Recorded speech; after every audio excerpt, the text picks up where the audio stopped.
236টি পৌরসভার নির্বাচন 30 ডিসেম্বর। তফসিল ঘোষণা আজ। চলমান পরিস্থিতিতে একই সঙ্গে নির্বাচনে সহিংসতার আশঙ্কা বিশেষজ্ঞদের। নিরাপত্তা নিশ্চিত করার প্রত্যয় ইসির। কিছুতেই বন্ধ করা যাচ্ছে না অননুমোদিত ব্লাড ব্যাংকের অপরীক্ষিত রক্ত সরবরাহ। এসব রক্ত গ্রহণে প্রাণঘাতী রোগে আক্রান্তের আশঙ্কা বিশেষজ্ঞদের। বাসা ভাড়ার বকেয়া টাকা আদায়ে রাজধানীতে এক ভাড়াটিয়াকে 4 দিন আটকে রেখে হত্যার অভিযোগ স্বজনদের। বাড়ির মালিকের দাবি আত্মহত্যা।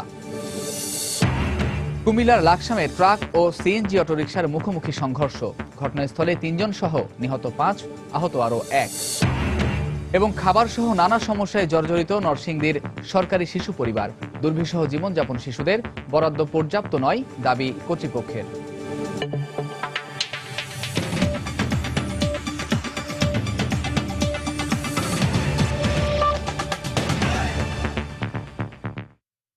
সময় সংবাদের সঙ্গে আছি আমি কামরুজ্জামান মামুন।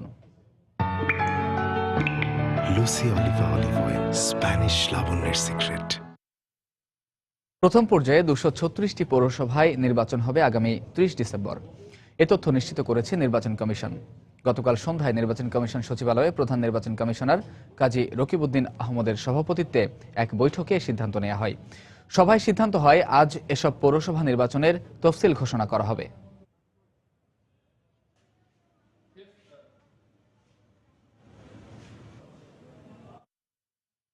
এদিকে চলমান পরিস্থিতিতে একই সঙ্গে সবগুলো পৌরসভার নির্বাচন করতে গেলে নির্বাচনী সংঘাত আর সহিংসতা বাড়বে বলে আশঙ্কা করছেন বিশেষজ্ঞরা। এছাড়া সংশোধিত পৌরসভা আইন 2015-এর অধীনে আসছে পৌর নির্বাচন অনুষ্ঠিত হলে দেশের আইন শৃঙ্খলা পরিস্থিতির আরও অবনতি হতে পারে বলে ধারণা তাদের। তবে ভোটারদের শতভাগ নিরাপত্তা নিশ্চিত করা হবে বলে জানিয়েছে নির্বাচন কমিশন। রাশেদ লিমনের রিপোর্ট। সম্প্রতি বেশ কয়েকটি প্রভাবশালী দেশের সতর্কতা, বিদেশিদের উপর হামলা, লেখক, প্রকাশক, ব্লগারদের হত্যাসহ বেশ কিছু ঘটনার প্রেক্ষিতে পরিস্থিতি নিয়ন্ত্রণে ব্যস্ত আইনশৃঙ্খলা বাহিনী। তাছাড়া বিশ্বজুড়ে মাথাচাড়া দেয়া জঙ্গিবাদের প্রভাবে দেশের গুরুত্বপূর্ণ স্থাপনায় জোরদার করা হয়েছে বাড়তি নিরাপত্তা। এমন বাস্তবতায় ডিসেম্বরের শেষ নাগাদ একসঙ্গে প্রায় 250 পৌরসভা নির্বাচনে আইনশৃঙ্খলা বাহিনী পর্যাপ্ত পাওয়া যাবে কিনা তা নিয়ে সংশয় বিশেষজ্ঞদের। হঠাৎ করে যদি বলে ফেলে আমি সব একত্রে করবো, পুলিশ এত এঙ্গেজ, চারিদিকে বিজেপি এঙ্গেজ, ফোর্স তো প্রয়োজন। কারণ আমাদের দেশের এই লোকাল ইলেকশন যত নিচের দিকে নামবে এটা ততই সংঘর্ষপূর্ণ ইলেকশন হয়। তার উপর সংশোধিত পৌরসভা আইন 2015 আরো ভাবিয়ে তুলছে তাদের। মেয়র প্রার্থীদের জন্য দলীয় আর কাউন্সিলরদের জন্য নির্দলীয় এমন দ্বৈত আইনের প্রভাব আইন শৃঙ্খলা বাহিনীকেও বিপাকে ফেলবে বলে মনে করেন বিশেষজ্ঞরা। আগে তো আইন বিধি সবই একরকম ছিল, এখন আরো 2 রকম হবে, 2 রকমের ইমপ্লিকেশন হবে। একজন ম্যাজিস্ট্রেটকে 2 রকমের জিনিস দেখতে হবে। রাজনৈতিক দলগুলো বা সরকারি দল এরা এটাকে ম্যানেজ করতে পারবে না। যখন তারা একজনকে নমিনেশন দেন, তাদের দলের ভিতরে আরো 3 জন থাকেন, তারা সিলেক্টেড হন না, তখন তারা কিন্তু উগ্র অবস্থান নিয়ে ফেলেন। এদিকে কমিশন বলছে নির্বাচনকালীন সময়ে আইন শৃঙ্খলা নিয়ন্ত্রণে কোনো ছাড় দেয়া হবে না। দলীয় প্রতীকে নির্বাচনের অভিজ্ঞতা পূর্ব থেকে আছে, কাছে আমরা আশা করছি আইন শৃঙ্খলা পরিস্থিতি সুন্দর থাকবে, মানুষ সুন্দরভাবে এসে ভোট দিতে পারবে। তবে আরেকবার ভেবে নিতে মন্ত্রণালয় আর নির্বাচন কমিশনের প্রতি আহ্বান বিশেষজ্ঞদের। রাশেদ লিমন, সময় সংবাদ, ঢাকা। এদিকে 2 দলের মধ্যকার অন্তর্কোন্দল মিটিয়ে একক প্রার্থী দেয়া ও বিএনপিকে নির্বাচনে অংশগ্রহণ করানোই প্রধান চ্যালেঞ্জ হবে বলে মনে করেন রাজনৈতিক বিশ্লেষক ডক্টর তারেক শামসুর রহমান। সময় সংবাদকে তিনি বলেন, 30 ডিসেম্বর পৌরসভা নির্বাচনের তারিখ নির্ধারণ হওয়ায় প্রস্তুতি নিতে প্রার্থীরা কিছুটা সময়ও কম পাবেন। আওয়ামী লীগের মতো অত বড় দল, সেখানে একাধিক প্রার্থী থাকতে পারে চেয়ারম্যান পদে, বিএনপির মতো বড় দলে একাধিক প্রার্থী থাকতে পারে, সেখানে আইন শৃঙ্খলা পরিস্থিতি অবনতি হওয়ার মতো সম্ভাবনাও তৈরি হতে পারে।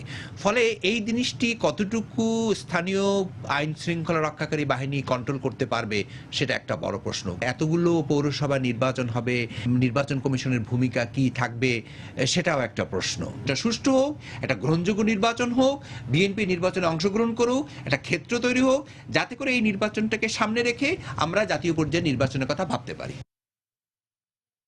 পৌরসভা নির্বাচনকে সামনে রেখে নোয়াখালীর 5টি পৌরসভার পাড়া মহল্লায় সরব হয়ে উঠেছেন প্রার্থী ও ভোটাররা। এই নির্বাচনকে ঘিরে আওয়ামী লীগের মনোনয়ন প্রত্যাশী সম্ভাব্য প্রার্থীরা গণসংযোগে নেমে পড়লেও ঘরোয়াভাবে প্রস্তুতি নিচ্ছে নানা সমস্যায় জর্জরিত বিএনপি। এদিকে দলীয় প্রতীকে মেয়র নির্বাচনের সিদ্ধান্ত নিয়ে ভোটারদের রয়েছে মিশ্র প্রতিক্রিয়া আর পাল্টাপাল্টি বক্তব্য রাজনৈতিক দলের নেতাদেরও। সাইফুল্লাহ কামরুলের পাঠানো তথ্য ও মোহাম্মদ জামাল উদ্দিনের ছবি নিয়ে ডেস্ক রিপোর্ট। তফসিল ঘোষণা না হলেও নোয়াখালীর বিভিন্ন পৌরসভার চলছে নির্বাচনী আমেজ। সংসদে পৌরসভা সংশোধন বিল পাশ হওয়ার পর দলীয় মনোনয়ন পেতে দৌড়ঝাঁপ শুরু করেছে ক্ষমতাসীন দলের সম্ভাব্য মেয়র প্রার্থীরা। অলিতে গলিতে শুভেচ্ছা সম্বলিত পোস্টার ব্যানারে প্রার্থিতা জানান দিচ্ছেন তারা। তাদের পাশাপাশি ভোটারদের মন জোগাতে এখন ব্যস্ত সময় পার করছেন কাউন্সিলর প্রার্থীরাও। আর মাঠে না নামলেও ঘরোয়াভাবে নির্বাচনের প্রস্তুতি নিচ্ছে বিএনপি। তবে দলীয় প্রতীকে মেয়র নির্বাচনের সিদ্ধান্তে ভোটারদের রয়েছে মিশ্র প্রতিক্রিয়া। দলীয়গতভাবে যদি নির্বাচনটা দেয় তাহলে মারামারি, হানাহানি, দলে দলে হিংসাত্মক অবস্থা সৃষ্টি হবে। যোগ্য প্রার্থীগুলো নমিনেশনের নির্বাচন শতভাগ সুষ্ঠু হবে। এত সকালে প্রতীক দিয়ে নির্বাচন দেওয়া সম্ভব আমার মনে হয় ঠিক হয় নাই। এদিকে আওয়ামী লীগ নেতারা বলছেন এ পদ্ধতিতে নির্বাচন হলে তৃণমূল পর্যায়ে দলের প্রতি মানুষের আস্থা বাড়বে। তবে নির্বাচনের স্বচ্ছতা ও নিরপেক্ষতা নিয়ে প্রশ্ন তুলেছেন বিএনপি নেতারা। সরকার তাদের ক্ষমতাটাকে আরো শক্তিশালী এবং আরো কুক্ষিগত করার জন্যই এই নির্বাচনে দলীয়ভাবে করার সিদ্ধান্ত নিয়েছেন। মন্ত্রীরা, এমপিরা যেখানে প্রচারণা করবে সেখানে কোনো অবস্থাতে এটা সুষ্ঠু হবে না। এই ধারণা তো অমূলক। এখন তো যেটা হচ্ছে এটা একটা স্বচ্ছ, এটা ভালোই হবে। আগামীতে রাজনীতিকে একটা সুন্দর সুসংগঠিত করার জন্য এটা একটা পদক্ষেপ হিসেবে আমি মনে করি। নোয়াখালী পৌরসভায় 65,000, চৌমোহনীতে 46,000, চাটখিলে 21,000, বসুরহাটে 16,700 এবং হাতিয়া পৌরসভায় 27,000 ভোটার রয়েছে। সময় সংবাদ, নোয়াখালী। দেখছেন সময় সংবাদ। একদিন দুদিন নয়, বেঁচে থাকো আজীবন, বেঁচে থাকো সোনামণি, বেঁচে থাকো জাদুমণি, আজ নয় কাল নয়, বেঁচে থাকো আজীবন, বেঁচে থাকো তুমি, বেঁচে থাকো ঝুনঝুনি, বেঁচে থাকো সোনামণি। সবার সাথে আজীবন 1 পয়সা প্রতি সেকেন্ড। এবার তোমার ফোন বেঁচে থাকবে আজীবন। এয়ারটেল, দেশের সেরা স্মার্টফোন নেটওয়ার্ক। রাজধানীর পল্টন থানায় দায়ের করা নাশকতার 3 মামলায় বিএনপির ভারপ্রাপ্ত মহাসচিব মির্জা ফখরুল ইসলাম আলমগীরকে 3 মাসের জামিন দিয়েছেন হাইকোর্ট। সকালে বিচারপতি মোহাম্মদ রেজাউল হক ও বিচারপতি মোহাম্মদ খসরুজ্জামানের সমন্বয়ে গঠিত হাইকোর্টের বেঞ্চ স্বাস্থ্যগত বিষয় বিবেচনা করে এই জামিন মঞ্জুর করেন। গত 2 নভেম্বর নাশকতার এই 3 মামলায় জামিন আবেদন বাতিল করে মির্জা ফখরুলকে নিম্ন আদালতে আত্মসমর্পণের নির্দেশ দেন আপিল বিভাগ। অতিরিক্ত অ্যাটর্নি জেনারেল মমতাজ উদ্দিন ফকির জানিয়েছেন, জামিনের এই 3 মাস শেষ হওয়ার পর বিএনপির এই নেতাকে আবারও আদালতে আত্মসমর্পণ করতে হবে। এদিকে এই আদেশের পর ফখরুলের মুক্তিতে আইনগত আর কোনো বাধা থাকল না বলে জানিয়েছেন তার আইনজীবী। রুল 3টি শুনানি করার পরে 3টি মামলায় আজকে আদেশ দিয়েছেন যে মির্জা ফখরুল ইসলাম আলমগীরকে ওই রুল 3টি ডিসপোজ অফ করে দিয়ে বলেছেন 3 মাসের জন্য তাকে জামিন দিয়েছেন। এখন মির্জা ফখরুল ইসলাম আলমগীরের সমস্ত মামলায় তিনি বেলে আছেন, কাজেই তার মুক্তিতে কোনো বাধা নাই। বাসা ভাড়ার বকেয়া টাকা আদায়ে রাজধানীর মগবাজারে ভাড়াটিয়াকে 4 দিন আটকে রেখে হত্যার অভিযোগ উঠেছে বাড়ির মালিকের বিরুদ্ধে। তবে নিহতের স্বজনদের অভিযোগ অস্বীকার করে ঘটনাটিকে আত্মহত্যা বলে দাবি করেছেন অভিযুক্ত বাসার মালিক। ময়নাতদন্তের জন্য মরদেহ মর্গে পাঠানো হলেও এ নিয়ে এখনো কোনো মামলা নেয়নি পুলিশ।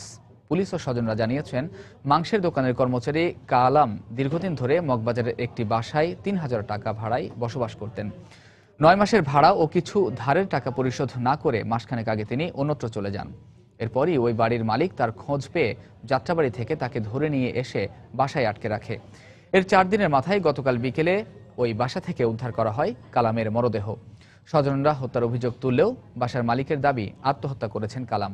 পুলিশ এ বিষয়ে গণমাধ্যমের মুখোমুখি না হলেও রাতেই বাসার মালিককে থানায় ডেকে জিজ্ঞাসাবাদ করে। তবে ময়নাতদন্তের আগে এ ঘটনায় মামলা নিতে তারা রাজি হয়নি বলেও অভিযোগ নিহতের স্বজনদের। দুপুর 2টার দিকে আমার মামা আমার কাছে ফোন দেয়, মামা এক ঘন্টার ভিতরে যদি তুই আমার কাছে আসোস তাহলে আমারে পাবি, আর নাহলে দেখবি আমার লাশ পড়ে ওরা আমার মারার জন্য হুমকি দিতেছে।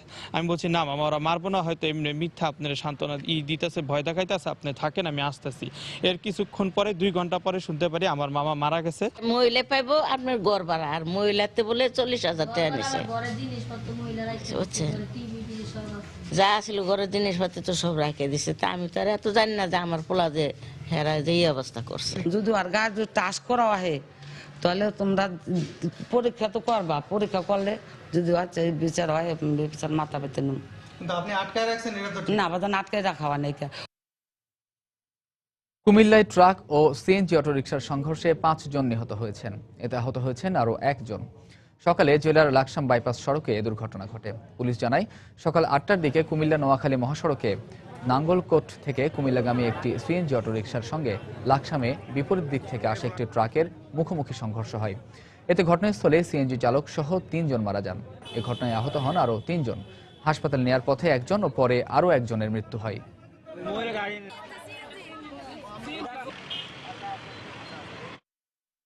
ওই ট্রাকটা মনে হয় ঝিমানো ছিল, ওটা ডান দিকে গেছে আর সিএনজিটা বাম দিকে ঢুকছে। এখন ট্রাকটা ডান দিকে আবার কাটে আয়, এটার মুখে করে আনি এখানে ঠেক দিয়ে 5 জন লোকের মারি লিছে। একটি ট্রাক এবং সিএনজির মুখোমুখি সংঘর্ষে মারা গেছে মোট 5 জন।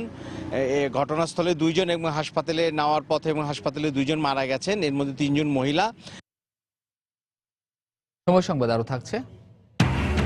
আধুনিক ব্যাংকিং সেবা নিশ্চিত করার ক্ষেত্রে এখনও পিছিয়ে রাষ্ট্রায়ত্ত ব্যাংকগুলো। অনলাইন সেবা চালু করা নিয়ে অনিশ্চয়তা আসার কথা বলছে কর্তৃপক্ষ। এবং মহাজনদের চড়া সুদের ঋণই ভরসা আশুগঞ্জের শুটকি পল্লীর ব্যবসায়ীদের। সীমাবদ্ধতার কথা স্বীকার করলেন ব্যাংক কর্মকর্তারা।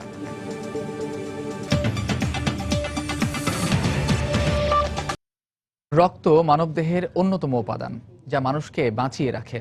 মানুষের জীবন ধারণের জরুরি প্রয়োজনে বিভিন্ন ব্লাড ব্যাংক রক্ত সরবরাহ করে। তবে হাতে গোনা কয়েকটি ব্লাড ব্যাংক ছাড়া বাকি সবগুলোই অননুমোদিত। স্বাস্থ্য অধিদপ্তরের ধারাবাহিক অভিযানের পরও বন্ধ হচ্ছে না অননুমোদিত এসব ব্লাড ব্যাংকের অপরীক্ষিত রক্ত সরবরাহ। বিশেষজ্ঞ চিকিৎসকের মতে এসব রক্ত গ্রহণে রোগীরা যখন তখন আক্রান্ত হতে পারেন নানা রকম জীবনঘাতী রোগে। রিপোর্ট সাইফুল রুদ্রর। রোগ এবং এর চিকিৎসা ভেদে এক এক রোগীর দরকার হয় এক এক ধরনের রক্ত উপাদান। বিশ্বস্ত রক্তদাতার বাইরে এসব রক্ত এবং এর প্রয়োজনীয় উপাদান সরবরাহ করে থাকে বিভিন্ন ব্লাড ব্যাংক। আশঙ্কাজনক রোগীদের রক্তের চাহিদাকে পুঁজি করে বিভিন্ন অননুমোদিত ব্লাড ব্যাংক চালিয়ে যাচ্ছে রক্ত বাণিজ্য। অপরীক্ষিত এসব রক্ত গ্রহণের ফলে উপকারের চেয়ে অপকারের মাত্রা বেশি বলে জানালেন এই বিশেষজ্ঞ চিকিৎসক। যে ব্লাডটা ট্রান্সফিউজ করা হচ্ছে সেটা যদি প্রপারলি প্রিজার্ভ করা না হয় তাহলে আমরা এটা বলি ট্রান্সফিউশন রিঅ্যাকশন হয়। রোগীর হঠাৎ করেই টেম্পারেচার বেড়ে যায়, রোগীর হার্ট রেট বেড়ে যায়, রোগীর রেসপিরেটরি ডিস্ট্রেস হয় এবং এই অ্যাকিউট ট্রান্সফিউশন রিঅ্যাকশন যদি সিভিয়ার হয় পেশেন্ট এক্সপায়ার পর্যন্ত করতে পারে। চিকিৎসক আরও জানান, রোগীর জীবন এবং সুস্থতার কথা বিবেচনায় রেখে এসব ব্লাড ব্যাংকের বিরুদ্ধে খুব দ্রুত কঠোর ব্যবস্থা নেওয়া উচিত। ব্লাড ব্যাংকগুলো আসলে রক্ত সংগ্রহ করছে কাদের কাছ থেকে, তাদের পুল অফ ডোনার্স কারা। আপনি যদি মনে হয় যে না এরা সবসময় প্রফেশনাল ব্লাড ডোনারদের কাছ থেকে সংগ্রহ করছে তাহলে দেয়ার ইজ হিউজ রিস্ক। এইটা যে কোনোভাবেই বন্ধ করতে হবে। স্বাস্থ্য অধিদপ্তরেরই কর্মকর্তার দাবি, তাদের নজরদারি অব্যাহত আছে, তবে বরাবরের মতো বাদ সাধে জনবল সংকট। আইনের লঙ্ঘন করে যারা এগুলো প্রতিষ্ঠান করছে তাদের ক্ষেত্রে আমরা মোবাইল কোড দিয়ে তাদেরকে শাস্তির আওতায় নিয়ে আসছি এবং আমরা আমাদের কিন্তু নিয়মিতভাবে আমরা অনেকগুলো প্রতিষ্ঠানকে সবসময় আমরা তাদেরকে রিনিউ করার নোটিশ দিচ্ছি যে তাদের এই অবস্থাপনা আছে, তারা যদি সেগুলোকে ফুলফিল না করতে পারে তাহলে বন্ধ করার ব্যবস্থা আমরা করছি। সারা দেশের কয়েকশো অননুমোদিত ব্লাড ব্যাংক থেকে গোপনে সরবরাহকৃত হাজারো রক্তের ব্যাগ রোগীদের হাতে যেন খুব সহজে পৌঁছাতে না পারে সে বিষয়ে সজাগ দৃষ্টি রাখতে রোগী এবং তার স্বজনদের প্রতি আহ্বান জানিয়েছেন চিকিৎসক এবং স্বাস্থ্য অধিদপ্তরের কর্মকর্তারা। সাইফুল রুদ্র, সময় সংবাদ, ঢাকা। খাদ্যের অপ্রতুলতা ও লোকবল সংকট সহ নানা সমস্যায় জর্জরিত নরসিংদীর 100 শয্যার সরকারি শিশু পরিবার। এতে দুর্বিষহ জীবনযাপন করছে শিশুরা। অবশ্য কর্তৃপক্ষ বলছে শিশু প্রতি মাসিক যে টাকা বরাদ্দ তা পর্যাপ্ত নয়। আর জনবল সংকট নিরসনে ঊর্ধ্বতন কর্তৃপক্ষকে জানানো হয়েছে। আশিকুর রহমান পিয়ালের তথ্য ও কাউসার আহমেদের ছবি নিয়ে ডেস্ক রিপোর্ট। 2006 সালে নরসিংদীর মনোহরদী উপজেলার হাফিজপুর গ্রামে 2 একর জমির উপর প্রতিষ্ঠা করা হয় 100 শয্যার সরকারি শিশু পরিবার। শিশুদের তত্ত্বাবধানের জন্য এখানে 18 জন কর্মকর্তা কর্মচারীর পদ থাকলেও শূন্য রয়েছে 9টি। দীর্ঘদিন ধরে পর্যাপ্ত জনবল না থাকায় ভোগান্তি পোহাতে হচ্ছে কর্মরত কর্মচারী কর্মকর্তা সহ শিশুদের। আমার একা পাক করতে গেলে সবকিছু গুছায় গেছে নিয়ে আমার একটু ভীষণ কষ্ট হয়ে যায়। কম্পাউন্ডার নাই, চিকিৎসার সমস্যা হয়। বছরে 2টি ঈদে নিম্নমানের 2টি পোশাক ও একটি স্কুলের পোশাক পরেই পুরো বছর কাটাতে হয় শিশুদের। এছাড়া প্রশিক্ষকের অভাব, পয় নিষ্কাশনের সমস্যা, চিকিৎসকের ব্যবস্থা ও চাহিদা অনুযায়ী খাদ্য সরবরাহ না থাকায় দুর্বিষহ জীবনযাপন করতে হচ্ছে শিশুদের। বছরে 2বার পোশাক প্রতি ঈদের সময়, আর তেমনি পোশাক পাওয়া যায় না আর কি। বিকালে নাস্তাটা এখন মনে করেন আগে 2 মাস রেগুলার দিত, এখন মাঝে মাঝে দেয়, মাঝে মাঝে দেয় না। অবশ্য কর্তৃপক্ষ বলছে এখানে শিশু প্রতি মাসিক বরাদ্দ 2000 টাকা, যা দিয়ে মানসম্মতভাবে খাদ্য ও বস্ত্র চাহিদা মেটানো সম্ভব হচ্ছে না। একটা শিশু 60 টাকা বা 65 টাকায় 3 বার খাওয়া আসলে তার জন্য আমার কাছে মনে হয় খুবই অপ্রতুল। এই বাজেটটা আমার মনে হয় বাড়ানো দরকার। মা বাবা হারানো এই অধিকার বঞ্চিত শিশুদের একমাত্র আশার আলো এই প্রতিষ্ঠানে বর্তমানে 82 জন শিশু বসবাস করছে। সময় সংবাদ, নরসিংদী। তাজরিন ফ্যাশনসে ভয়াবহ অগ্নিকাণ্ডের 3 বছর আজ। নিহতদের আত্মার মাগফিরাত কামনায় সকালে রাজধানীর জুরাইন কবরস্থানে যান তাদের স্বজন, বিশিষ্টজন এবং শ্রমিক সংগঠনগুলো। এছাড়া দোষীদের দ্রুত বিচারের দাবিতে আশুলিয়ার নিশ্চিন্তপুরে শোক মিছিল ও মানববন্ধন করে শ্রমিক সংগঠনগুলো। এ সময় তারা দ্রুত ক্ষতিপূরণের অর্থ ক্ষতিগ্রস্তদের কাছে পৌঁছে দেওয়ারও দাবি জানান। তাজরিন গার্মেন্টস অগ্নিকাণ্ডের ঘটনায় ক্ষতিপূরণের অর্থ ক্ষতিগ্রস্ত শ্রমিকদের কাছে পৌঁছে দিতে আন্তর্জাতিক শ্রম সংস্থা ILOর নেতৃত্বাধীন রানা প্লাজা কমিটি কাজ করছে। তবে এরই মধ্যে নিহত 109 শ্রমিকের পরিবারকে প্রধানমন্ত্রীর ত্রাণ তহবিল থেকে 7 লাখ টাকা করে অর্থ সহায়তা দেওয়া হয়েছে।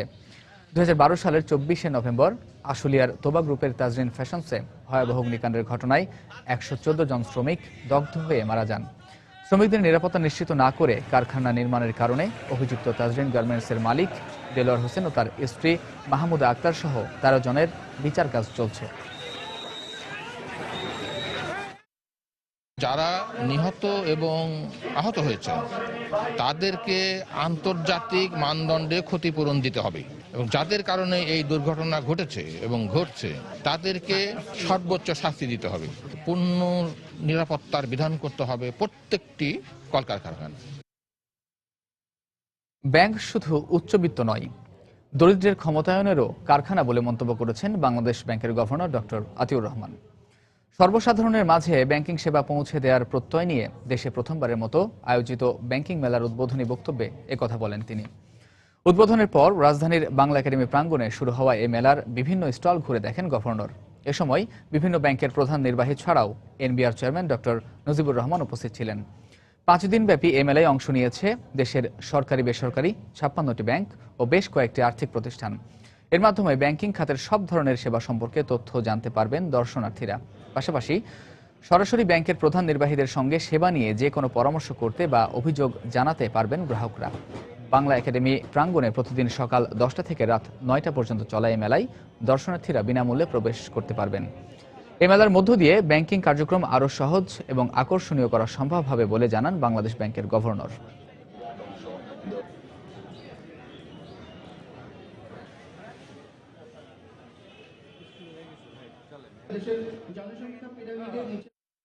আজকের দিনটি আমাদের সবার জন্যে, বিশেষ করে যারা আমরা ব্যাংকিং প্রতিষ্ঠানগুলোর সাথে জড়িত, আমাদের জীবনের এক ইতিহাস ঘনিষ্ঠ শুভক্ষণ। আমরা প্রতিদিন বিভিন্ন সেবা ও পণ্যের যোগান পৌঁছে দিতে চাই মানুষের দ্বারে দ্বারে। ব্যাংক শুধু উচ্চবিত্তের ধনাগার নয়, ব্যাংক দরিদ্রের ক্ষমতায়নের নিবেদিত এক কারখানা।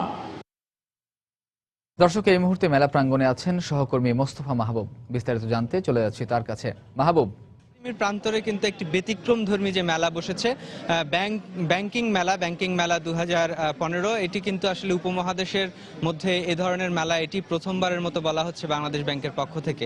মূলত আসলে গ্রাহক এবং যে ব্যাংকারদের মিলন মেলাই বলা চলে এটিকে। ব্যাংকিং জগতে আসলে যত ধরনের সেবা আছে সেই সেবার কিন্তু সমাহার নিয়ে কিন্তু বসেছেন এখানে ব্যাংকাররা। তো এই ব্যাংকিং মেলায় আসলে সাধারণ গ্রাহকরা যেমন আসতে পারছেন, সাধারণ যারা দর্শনার্থী আছেন আছেন তারাও কিন্তু ব্যাংক সম্পর্কে তাদের যত ধরনের প্রশ্ন সেই ধরনের প্রশ্নের উত্তর কিন্তু এখানে পাচ্ছেন। তো এই মুহূর্তে আসলে আমি কথা বলবো যে বাংলাদেশের রাষ্ট্রায়ত্ত ব্যাংকগুলোর মধ্যে সবচেয়ে বড় যে ব্যাংকটি সোনালী ব্যাংক, সেই সোনালী ব্যাংকের প্রধান নির্বাহীর সঙ্গে। তো আসলে এই মেলায় আসলে তো অংশগ্রহণের ব্যাংকার হিসেবে একটি উদ্দেশ্য থাকে, তো সোনালী ব্যাংকের আসলে সামনে উদ্দেশ্যটা কি?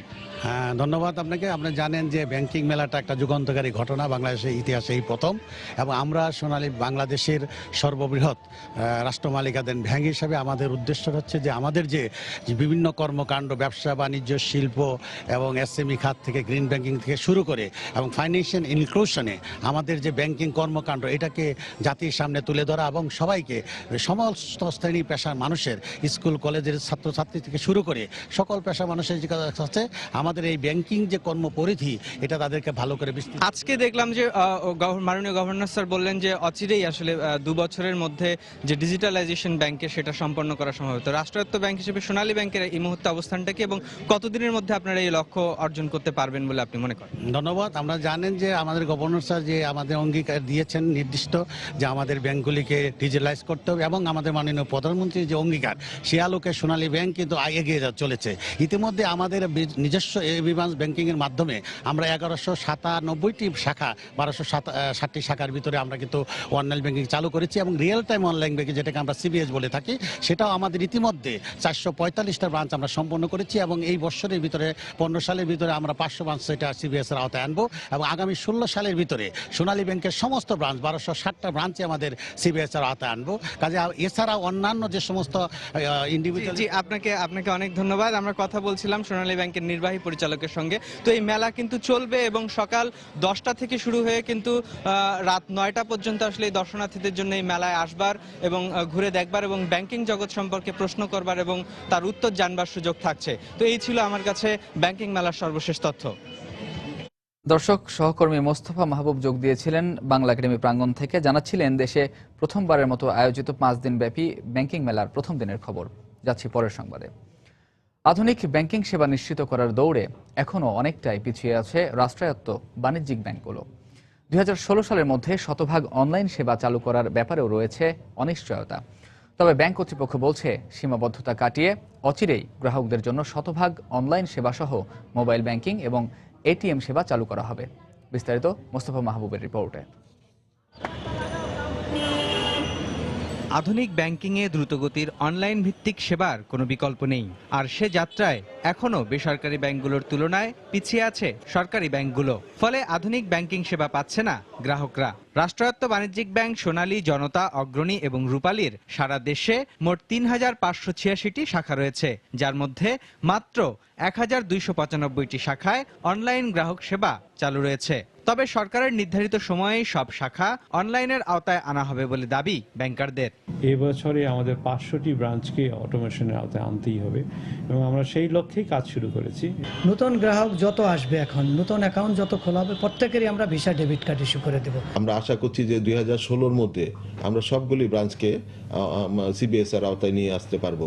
শতভাগ অনলাইন সেবা চালু হলে ব্যাংকগুলোর ওপর নজরদারি আরো বাড়ানো সম্ভব হবে বলে মনে করছে কেন্দ্রীয় ব্যাংক। 4টি বাণিজ্যিক ব্যাংকই তাদের একটা বড় অংশের শাখাকে এনি ব্রাঞ্চ অনলাইন এটা করতে সক্ষম হয়েছে। আমরা যত বেশি ডিজিটাইজেশনে যাব তত বেশি তাৎক্ষণিকভাবে প্রত্যেকটা ব্যাংকের, শুধু প্রত্যেকটা ব্যাংকের না, প্রত্যেকটা ব্যাংকের প্রত্যেকটা শাখার কার্যক্রম দেখার সুযোগ বেড়ে যাবে। বেসরকারি ব্যাংকের সঙ্গে প্রতিযোগিতায় টিকে থাকতে আগামী বছর থেকেই নিজস্ব এটিএম ও মোবাইল ব্যাংকিং সেবা চালুর পরিকল্পনা করছে রাষ্ট্রায়ত্ত ব্যাংকগুলো। মোস্তফা মাহবুব, সময় সংবাদ, ঢাকা। নাশকতার আশঙ্কায় ঝিনাইদহ ও সাতক্ষীরা থেকে বিভিন্ন মামলার 68 জনকে গ্রেফতার করেছে যৌথ বাহিনী। গতরাতে সাতক্ষীরা শহরে গোপন বৈঠকের সময় 18 জন জামায়াত শিবির কর্মীকে গ্রেফতার করে পুলিশ। এছাড়া জেলার বিভিন্ন স্থানে অভিযান চালিয়ে আরও 22 জনকে গ্রেফতার করা হয়। এদিকে ঝিনাইদহ থেকে বিভিন্ন মামলায় জামায়াত শিবিরের 5 নেতা কর্মীকে গ্রেফতার করা হয়েছে। এছাড়া যে কোনো ধরনের অপ্রীতিকর পরিস্থিতি এড়াতে অভিযান চালিয়ে ঝিনাইদহের বিভিন্ন স্থান থেকে আরও 33 জনকে গ্রেফতার করা হয়।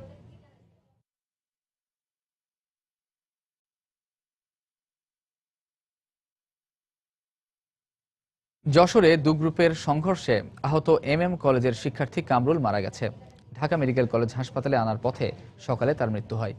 এ ঘটনায় গতকাল হাবিবুল্লাহ নামে এক শিক্ষার্থী মারা যায়।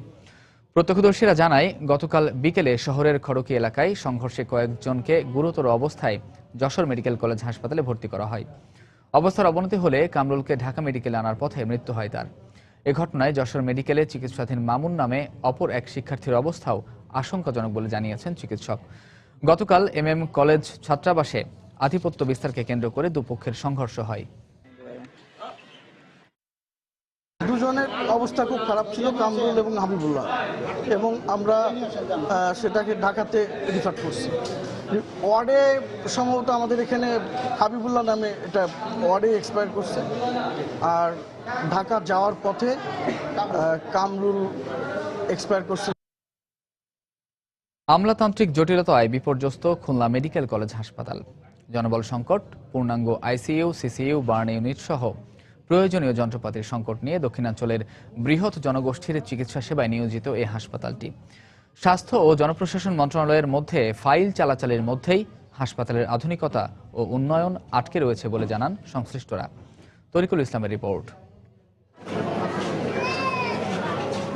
খুলনা সহ আশপাশের জেলাগুলো থেকে প্রতিদিন শত শত রোগী চিকিৎসা নিতে আসেন খুলনা মেডিকেল কলেজ হাসপাতালে। হাসপাতালের শয্যা বাদেও বারান্দা সহ সিঁড়ির আশপাশে ভর্তি রোগীদের জট লেগেই থাকে।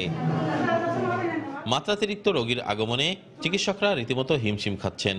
500 শয্যায় উন্নীত হওয়া সত্ত্বেও মন্ত্রণালয়ের খাতায় হাসপাতালটি এখনো 250 শয্যার। এতে করে আগত রোগীরা যেমন সঠিকভাবে চিকিৎসা নিতে পারছেন না, তেমনি চিকিৎসকরাও দায়সারাভাবে কাজ করছেন। আমাদের আর 4 দিন হয়ে যাচ্ছে, বড় ডাক্তার আমরা কোনো সাক্ষাৎ পাইনি। ইন্টারনি ডাক্তার দেখিয়া আমাদের একটা ওষুধ দিছে, তাও আমরা বাইরে থেকে কিনতে হয়েছে। শিশু ডাক্তার আসছিল, তারা এসে ট্রিটমেন্ট করে গেছে, তারপর থেকে কোনো খোঁজখবর নাই। চিকিৎসক নেতারা বলছেন, হাসপাতালটির উন্নয়নের জন্য বারবার কাগজপত্র চালাচালি করা হলেও এখনও তা রয়ে গেছে আশ্বাসের মধ্যেই সীমাবদ্ধ। এই ফাইল নিয়ে আমরা বহুবারই মন্ত্রণালয়ে হসপিটাল কর্তৃপক্ষ দৌড়াদৌড়ি করেছেন। কিছু কিছু জায়গায় অসামঞ্জস্যভাবে লেখালেখির কারণে বারবার ফাইল তারা ফেরত পাঠিয়েছেন। কিছুদিন পূর্বে ফাইল আবার মন্ত্রণালয়ে গিয়েছে। আমরা এবার আশা রাখি যে সরকারের সদিচ্ছায় সেটার পরিপূর্ণতা আমরা পাবো। এদিকে কম জনবল নিয়ে প্রতিদিন 700 থেকে 800 রোগীর চিকিৎসা সেবা দেয়া রীতিমতো কঠিন ব্যাপার বলে জানান হাসপাতালের তত্ত্বাবধায়ক। এই 250 বেডের জনবল দিয়েই আমার এই 800-900 রোগীর সেবা দিতে হচ্ছে। কাজেই এত কম জনবল দিয়ে এখানে সুষ্ঠুভাবে এই এত রোগীর সেবা দেওয়া দুরূহ ব্যাপার। হাসপাতাল সূত্রে জানা যায়, খুলনা মেডিকেল কলেজ হাসপাতালে 1650 জন জনবলের বিপরীতে রয়েছে মাত্র 382 জন। এর মধ্যে প্রশাসন বিভাগের 543 জনের মধ্যে 421টি পদই শূন্য। তরিকুল ইসলাম, সময় সংবাদ, খুলনা। ব্রাহ্মণবাড়িয়ার আশুগঞ্জ উপজেলার লালপুরে গড়ে উঠেছে শুটকি পল্লী। গুণগত মান ভালো হওয়ায় এখানকার শুটকি দেশের গণ্ডি পেরিয়ে রফতানি হচ্ছে প্রতিবেশী দেশ ভারত সহ মধ্যপ্রাচ্যেও। তবে সহজ শর্তে ব্যাংক ঋণ না পেয়ে মহাজনের কাছ থেকে চড়া সুদে ঋণ নিয়ে পুঁজি সংগ্রহ করতে হচ্ছে বলে অভিযোগ এ শিল্পের সঙ্গে জড়িত ব্যবসায়ীদের। অবশ্য ব্যাংক কর্মকর্তারা বলছেন, নানা সীমাবদ্ধতার কারণে পর্যাপ্ত ঋণ দেয়া সম্ভব হচ্ছে না।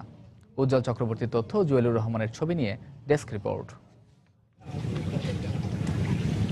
খাল, বিল ও হাওর থেকে বিভিন্ন প্রজাতির মিঠা পানির মাছ সংগ্রহ করে শুকিয়ে তৈরি করা হয় শুটকি। ব্রাহ্মণবাড়িয়ার আশুগঞ্জ উপজেলার লালপুরে মেঘনা নদীর তীরে গড়ে ওঠা শতাধিক ডাঙ্গি বা মাচার উপর অক্টোবর থেকে মার্চ পর্যন্ত এসব শুটকি তৈরি করা হয়। গুণগত মান ভালো হওয়ায় দেশের গণ্ডি পেরিয়ে প্রতিবেশী দেশ ভারত সহ মধ্যপ্রাচ্যের বিভিন্ন দেশে রপ্তানি করা হচ্ছে এখানকার শুটকি। সারা বাংলাদেশে চলে, আবার বিভিন্ন রাষ্ট্র যা মাজন টানলে টাকা দেওয়া লাগে, আমরা বেশি সুদরা দেওয়া লাগে। ব্যাংকে থেকে কিছু লোন দিত, মনে করেন সবাই চলতে পারতো ভালো। এই অবস্থায় এই ক্ষুদ্র ব্যবসায়ীরা পৃষ্ঠপোষকতা পেলে শিল্পটি আরো সম্প্রসারিত হবে বলে মনে করেন স্থানীয় জনপ্রতিনিধি। বাংলাদেশ কৃষি ব্যাংকের মতো আলাদাভাবে শুটকির জন্য কোনো ব্যাংক প্রতিষ্ঠা করা হয় এবং সহজ শর্তে যদি এই লোনগুলি দেওয়া হয়, তাহলে আমার মনে হয় আমাদের দেশ থেকে প্রায় এই হাজার হাজার টন শুটকি বাইরে যাবে। আর নানা সীমাবদ্ধতার কারণে তাদেরকে বড় আকারে ঋণ দেওয়া যাচ্ছে না বলে জানালেন কৃষি ব্যাংকের এক কর্মকর্তা। স্থায়ী ব্যবসায়ী নয় বিধায় তাদের মর্টগেজ দেওয়ার মতো কোনো প্রপার্টিও সেখানে নেই। তারা অন্য জায়গার থেকে আসে, অন্য জায়গায় ব্যবসা করে তারা চলে যায়, যে কারণে আমরা তাদেরকে ওইভাবে বড় ঋণ সহায়তা করতে পারি না। আশুগঞ্জের লালপুরে শুটকি শিল্পের সঙ্গে ব্যবসায়ী সহ প্রায় 10,000 শ্রমিক জড়িত রয়েছেন। সময় সংবাদ, ব্রাহ্মণবাড়িয়া।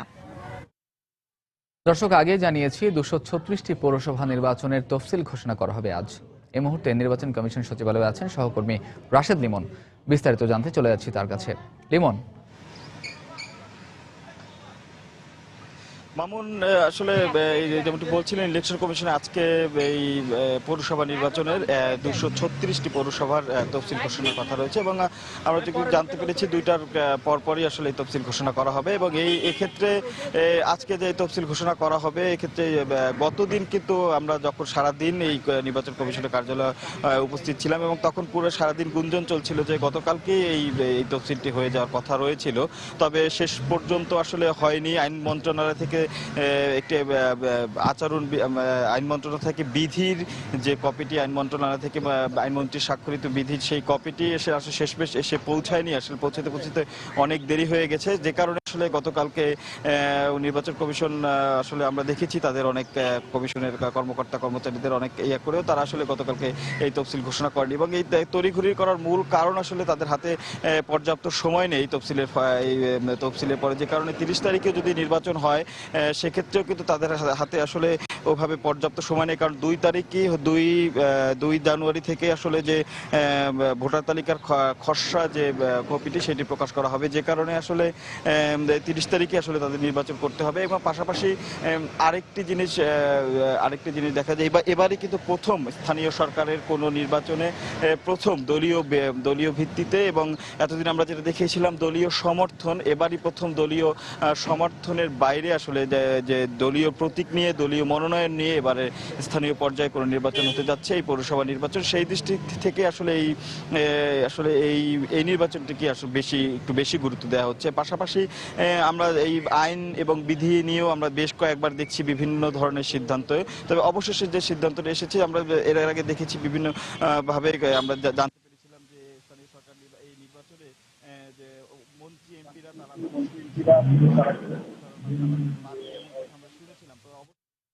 লিমন, আপনি থাকুন সেখানে, পরবর্তীতে আরো তথ্য জেনে নেব আপনার কাছ থেকে। দর্শক, প্রথম পর্যায়ে যে 236টি পৌরসভা নির্বাচন হবে আগামী 30 ডিসেম্বর এবং তার তফসিল ঘোষণা করা হবে আজ বেলা 2টার পরে, এবং সে বিষয়েই নির্বাচন কমিশন সচিবালয় থেকে সহকর্মী রাশেদ লিমন জানাচ্ছিলেন সবশেষ তথ্য। গাজীপুরে টঙ্গীর তুরাগ তীরে জোড় ইজতেমার শেষ দিন আজ অংশ নিয়েছেন বিশ্বের লাখ লাখ ধর্মপ্রাণ মুসল্লি। মোনাজাতের মধ্য দিয়ে আজ শেষ হচ্ছে 5 দিন ব্যাপী এই ইজতেমা। সকাল থেকে মুরব্বীদের বয়ানের মধ্য দিয়ে চলছে শেষ মুহূর্তের আনুষ্ঠানিকতা। প্রতি বছর বিশ্ব ইজতেমার আগে 5 দিন ব্যাপী জোড় ইজতেমার আয়োজন করা হয়। এতে 3 চিল্লার মুসল্লিরাই অংশ নিয়ে থাকেন। ইজতেমা শেষে বিভিন্ন কাফেলায় ভাগ হয়ে তারা বেরিয়ে পড়েন দিনের দাওয়াত নিয়ে। পরে বিশ্ব ইজতেমার আহ্বানে আবারও ফিরে আসেন টঙ্গীর তুরাগপাড়ে। এদিকে জোড় ইজতেমার শেষ দিনেও নেওয়া হয়েছে অতিরিক্ত নিরাপত্তা ব্যবস্থা।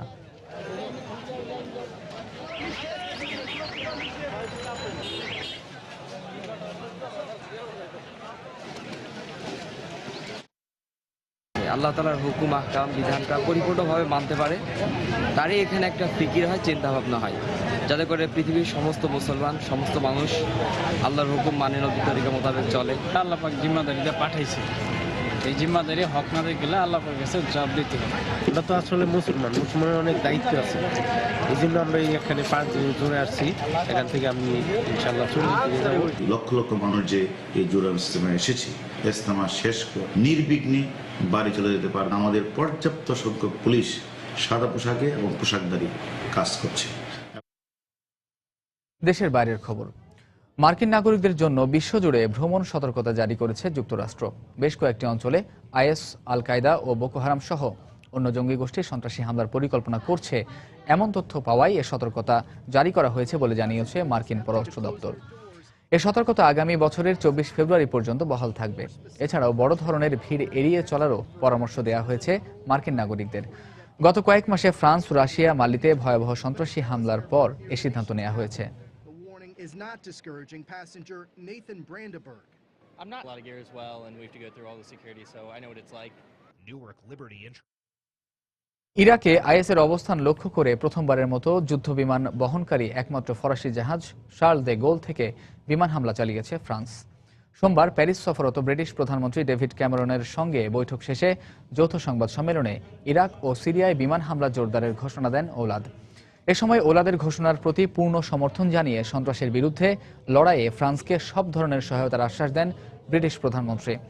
এদিকে বেলজিয়ামের রাজধানী ব্রাসেলসে সন্ত্রাস বিরোধী অভিযানে এ পর্যন্ত সন্দেহভাজন 21 জনকে আটক করা হয়েছে বলে জানিয়েছে কর্তৃপক্ষ। তবে প্যারিস হামলার প্রধান সন্দেহভাজন এখনও আটক না হওয়ায় সন্ত্রাসী হামলার আশঙ্কা রয়ে গেছে বলে জানিয়েছে বেলজিয়াম।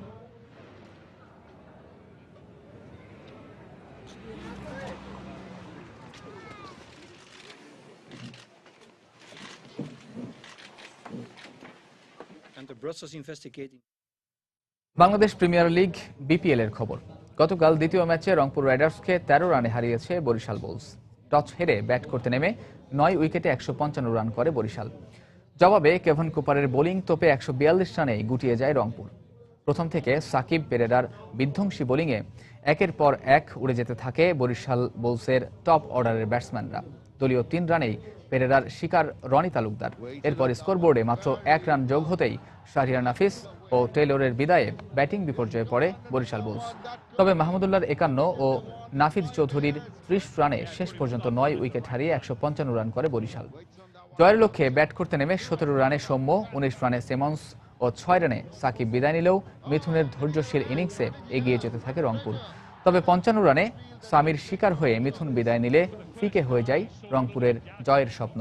অন্যদিকে মাত্র 15 রানে 5 উইকেট নিয়ে রংপুরের ব্যাটিং লাইন আপে ধস নামান বরিশালের West Indian recruit Kevin Cooper.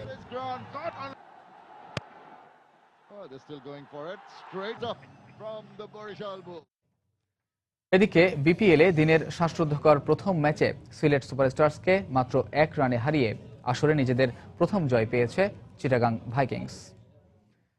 হারের তিক্ততা পেছনে ফেলে জয়ের ধারায় ফিরতে মুখোমুখি হবে কুমিল্লা ভিক্টোরিয়ান্স ও চিটাগাং ভাইকিংস।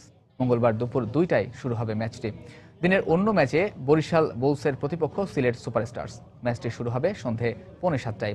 এদিকে টানা 2 দিন বিশ্রাম পাওয়ায় বেশ ফুরফুরে মেজাজে রয়েছে ঢাকা ডায়নামাইটস। কোচের কণ্ঠে প্রথম ম্যাচের পারফরমেন্স ধরে রাখার প্রত্যয়। নিজেদের প্রথম ম্যাচে টুর্নামেন্টের ফেভারিট ঢাকা ডায়নামাইটসের বিপক্ষে হারের তিক্ততা নিয়েছে কুমিল্লা ভিক্টোরিয়ান। তাই চট্টগ্রামের বিপক্ষে নিজেদের দ্বিতীয় ম্যাচের আগে অনুশীলনে একটু বেশি মনোযোগী ছিলেন কুমিল্লার ক্রিকেটাররা।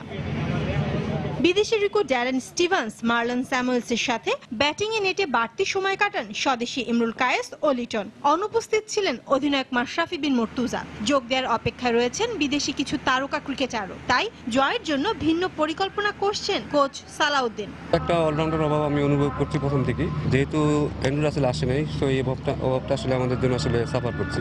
তো আমরা চেষ্টা করছি এই পজিশনে যদি কোনো প্লেয়ার পাওয়া যায় তাহলে আমাদের টিমের ব্যালেন্সটা ভালো হবে। আমাদের টপ অর্ডার আসলেই বাজে ব্যাটিং করেছে, ভালো পজিটিভ দিক কিছু দেখতে পাচ্ছি। আমাদের নতুন কিছু ছেলে আসছে যারা ভালো বল করেছে। তো আমি চেষ্টা করবো আমাদের প্রথম যে 5-6 ওভার যে মিস্টেকটা করেছি ওইটা যেন আমরা পরবর্তীতে না করি। এদিকে টানা 3টি ম্যাচ খেলতে যাওয়া চিটাগাং ভাইকিংসকে প্রতিপক্ষের সাথে লড়তে হবে ক্লান্তি নামক অদৃশ্য ভূতের সাথেও। তবে দেশি বিদেশি তারকার সমন্বয়ে গড়া দলটির স্বস্তির নাম অধিনায়ক তামিম ইকবালের দুর্দান্ত ফর্ম। আর বোলিং বিভাগের দায়িত্ব রয়েছেন সময়ের অন্যতম সেরা স্পিনার সাইদ আজমল, মোহাম্মদ আমির ও তাসকিন আহমেদ। যদিও ছন্দে ফেরার অপেক্ষায় রয়েছেন Lankan hard hitter batsman Dilshan. অন্যদিকে বিসিবির আশীর্বাদ পুষ্ট ঢাকা ডায়নামাইটস পেয়েছে 2 দিনের বিশ্রাম ও অনুশীলনের সুযোগ। তাই সোমবার অনুশীলনে বেশ হালকা মেজাজেই ছিলেন নাসির হোসেনের দল। সন্তুষ্টি কোচের কণ্ঠেও। কখনোই মনে হয়নি ম্যাচের নিয়ন্ত্রণ হারিয়েছি। বিশেষ করে বোলারদের প্রশংসা না করলেই নয়, তারা অসাধারণ খেলেছে। এই ধারা অব্যাহত রাখতে চাই আমরা। তবে ব্যাটসম্যানদের উন্নয়নের সুযোগ রয়েছে। এদিকে একই দিন সন্ধ্যায় আরেক ম্যাচে বরিশাল বুলসের প্রতিপক্ষ সিলেট সুপারস্টার্স। শায়লা পারভিন, সময় সংবাদ, ঢাকা। দর্শক, এই পর্যায়ে শীর্ষ সংবাদগুলো জানিয়ে দিচ্ছি আরও একবার। 236টি পৌরসভার নির্বাচন 30 ডিসেম্বর। তফসিল ঘোষণা আজ। চলমান পরিস্থিতিতে একই সঙ্গে নির্বাচনের সহিংসতার আশঙ্কা বিশেষজ্ঞদের। নিরাপত্তা নিশ্চিত করার প্রত্যয় ইসির। কিছুতেই বন্ধ করা যাচ্ছে না অননুমোদিত ব্লাড ব্যাংকের অপরীক্ষিত রক্ত সরবরাহ। এসব রক্ত গ্রহণে প্রাণঘাতী রোগে আক্রান্তের আশঙ্কা বিশেষজ্ঞদের। বাসা ভাড়ার বকেয়া টাকা আদায়ে রাজধানীতে এক ভাড়াটিয়াকে 4 দিন আটকে রেখে হত্যার অভিযোগ স্বজনদের। বাড়ির মালিকের দাবি আত্মহত্যা। কুমিল্লার লাকসামে ট্রাক ও সিএনজি অটোরিকশার মুখোমুখি সংঘর্ষে 2 কলেজ ছাত্রী সহ নিহত 5, আহত আরও 1। এবং খাবার সহ নানা সমস্যায় জর্জরিত নরসিংদীর সরকারি শিশু পরিবার। দুর্বিষহ জীবনযাপন শিশুদের, বরাদ্দ পর্যাপ্ত নয় দাবি কর্তৃপক্ষের। দর্শক, এই ছিল এখনকার মতো। যে কোনো খবর পেতে ভিজিট করুন সময়নিউজ.tv। যে কোনো বাংলা লিংক রবি ও সিরিজের নম্বর থেকে সময় সংবাদের খবর, অনুষ্ঠান সম্পর্কে জানতে এবং যে কোনো তথ্য সময় সংবাদকে জানাতে ডায়াল করুন 16242 নম্বরে। এছাড়া এই মতো পাওয়া খবর আপনার মোবাইলে পেতে SMS করুন *SN লিখে পাঠিয়ে দিন 16242 নম্বরে। আর সঙ্গে থাকুন সময়।